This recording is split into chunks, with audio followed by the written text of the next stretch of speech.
hindi lang ang mga taga-showbiz na nagsusupport sa'yo because of Sharon. Even your batchmate sa Lasal 81, they supported you last night. Nagkaroon sila ng fundraiser. Nakalikom daw ng more than 1 million sa 8 Wow! Diba? Maraming mga nag-perform niya. So, anong message mo? Ang dami kasi tumutulong talaga. Hindi AJ, no? Hindi alam ng iba. Ang dami mga nagpa-fundraiser for Kiko. Nakakatuwa. Kanina ko nabalitaan yan sa isang group siya. Go ahead, Senator. Yes, in fact, sabi ko nga, yung batch 81 ang nasabi niya, kasama dyan, ilang mga nasa showbiz din, Jeric Mariano, who used to be with the Bucks, Rene Martinez, who is also in theater. So they put it together to help us. Kagabi ba yun? Hindi ko na maalala kasi sa dami na hindi ko na alam saan ako galing, saan ako pupunta. Sinasabi nila sa akin, bukas dito ka pupunta, ganitong oras ka magigising, ganitong oras. Yeah, you lost weight na, Senator. Yes. But that's correct. Wala kaming malaking makinarya. Hindi tayo nakapaloob sa mga ticket. Kami lang ni Pam, Katande. So, dahil wala kaming makinarya, we are relying on volunteerism. We're relying on support. And kami lang ata, ang mga kandidato, mayroong nag-house to house ng mga volunteers. So, sabi ko nga, we are fighting, tumitindig kami, tumatakbo kami, tumatakbo ako para mga kababayan natin na naniniwala na may pag-asa pa ang Pilipinas na naniniwala na pwedeng manalo ang lumalaban ng batas at hindi magnanakaw, sabi na natin.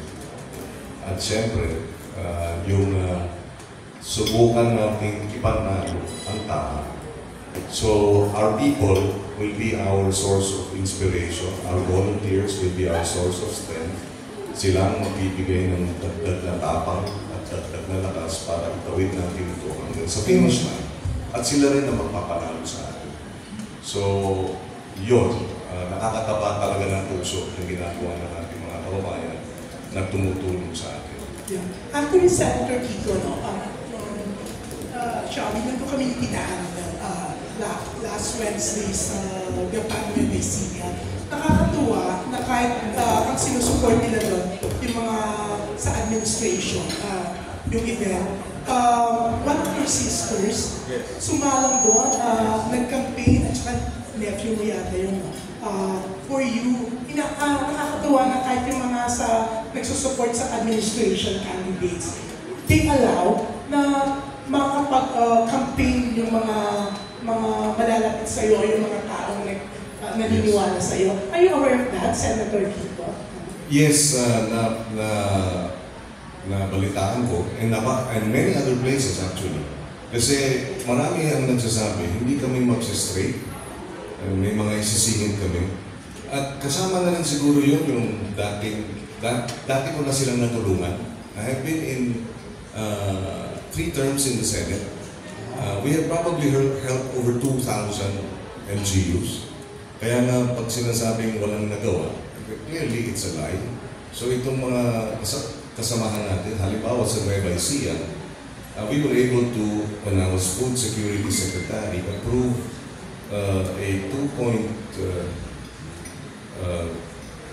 Pangasinan Paladapan, 2.6 billion pesos worth irrigation that helped 8 towns. So meron talagang nagawa. But the other point is, sino ba yung nandun sa Japan? Kasi walo yung kapatid ko.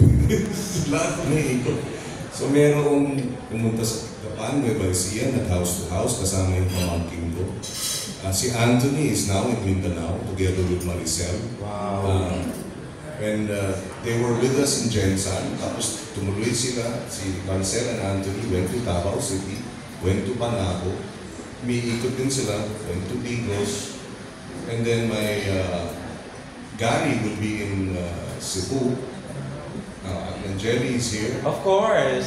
So, Papa P will also be in Cebu. Yes. Yes, and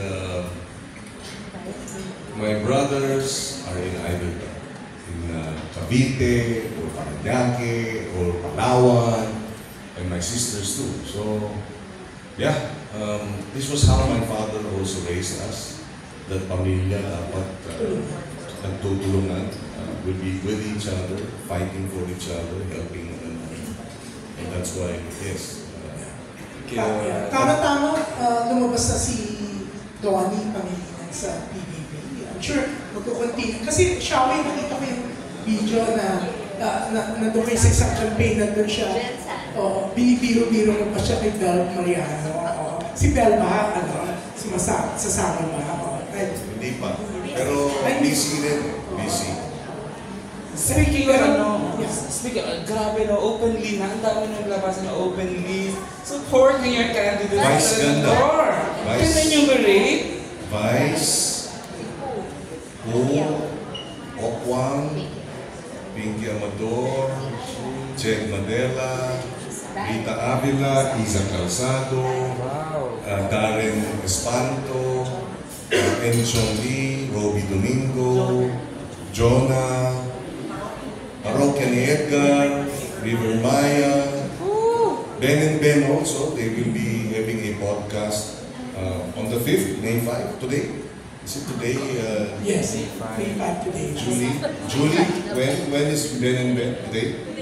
Tonight? Yeah, they interviewed me. So, I thank them because hindi rin biro. Maraming natatakot because baka daw mabash, baka daw matroll. But I thank them for their courage. Ogie and Regine. Sino pa ba kami nakalimutan? Wow, Ann Curtis. Janine Gutierrez. Maha Salvatore. Between Escalante. Nadine Ilustre also. And we expect more in the coming 5 days pa siguro openly meeting about you. You know, hindi biro. Pero sabi ko nga, nagpapasalamat ako na sila yung matapang dahil yun ang gustong gawin ng troll sa atin. Matakot, manahimik, para sila ang manginibabaw. Kaya sabi ko nga, ako, 6 na taon na akong tinroll, pati pamilya ko. Pero lagi kong naiisip, kung ako ang matatakot, paano na yung ordinaryong tao na walang boses? Kung ako ay mananahimik, paano na yung mga talagang walang boses? And I keep telling myself this, I have to be strong for those who are weak. I have to speak for those who have no voice. And I have to fight for those who cannot fight. So I have to be courageous for those who are afraid. And with them coming on board, so mas marami sa atin ang magiging matapang. Nakakahawa yung takot, pero nakakahawa din yung tapang. Kaya salamat sa kanilang lahat. Shawi, ikaw daw mismo medyo nagugulat kasi ang dami nag-approach sa'yo saying that they're willing to support. Sila mismo nag-pepresinta, hindi mo kailangan lumapit. Nakaka-touch. Kasi never ako lumalapit sa mga kaibigan sa showbiz. Never talaga kahit makamag-anak. Parang if they want to, I'm so grateful. Kasi gusto mo rin makita yung face nila in Kiko. So when they come forward and they felt, syempre natatouch ko sobra. Lalo itong laban na ito, parang ito yung pinaka-challenging sa amin since tumakbo siya, since he started running. Took over 20 years ago. Ito yung pinakamahirap. So the people that have come forward, some of them ay hindi ko na-expect. Yung half ini-expect kong magsabi sa akin na tutulong po kami, wala. So, okay lang, at least, diba? So, yun. Yung mga nagmamalat ka naman sa akin, sobrang grateful. Judy Ann and Ryan pala, since the beginning. Ito pa pala, sorry. I want to mention. Yes, give us a chance.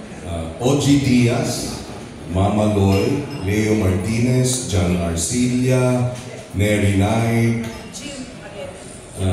Jim Paredes, Maylene Dizon, Pia Magalona, Victoria, Cookie Chua, Bayan Barrios, Angel Aquino, Olive Isidro, Jay Ejercito, Aya Fernandez, Josa Poco, DJ Suzy, Saab, Magalona, Magalona, Justine Dizon, Julina Magdangal, Elmo, and Arkin Magalona. And the others I mentioned. So, thank you for all their support and their bravery and their courage to stand up.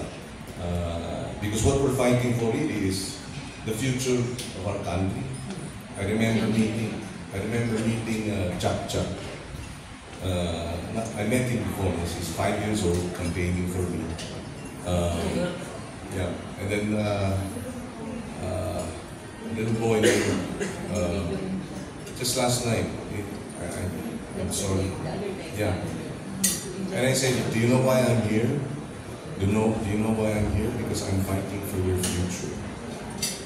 Because we can't give up on our children. Because we love our children and we want a better future for them.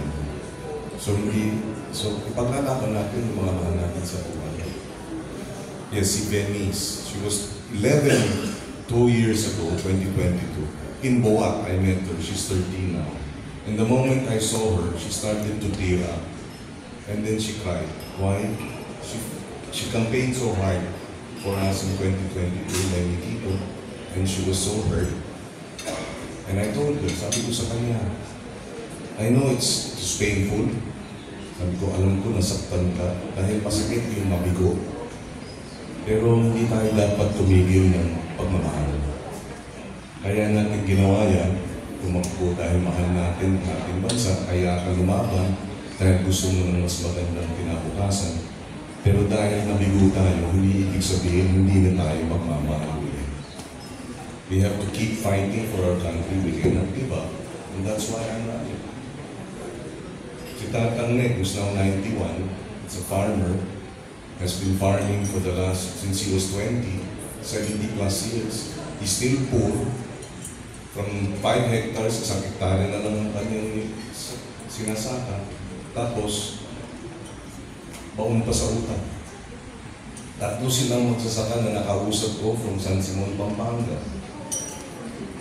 Na-depress siya nung natalo kami 1 week. Pero nung nakausap ko silang tatlo before the last campaign, Tatang Nek, Tatang Mameng, and Tatang Peleng. 78 years old, 84 years old, and at that time, 88. And I asked them, gano'ng katagal na kayong nagsasaka? And all of them said, either teenager or 20 years old. Ang total number of years na sila yung nagpa-farming, combined, yung tatlo, was 186 years. 186 years na silang nagsasaka combined para pakainin ang ating mga kababayan. Pero ano ang sukli ng lipunan sa kanila? So, this is why we're fighting. We cannot give up on those who have suffered the injustice, who continue to be poor and unable to fight for themselves, who need for us to fight for them. And we cannot give up. Sabi ko nga, tuloy lang. Thank you, Senator. Okay.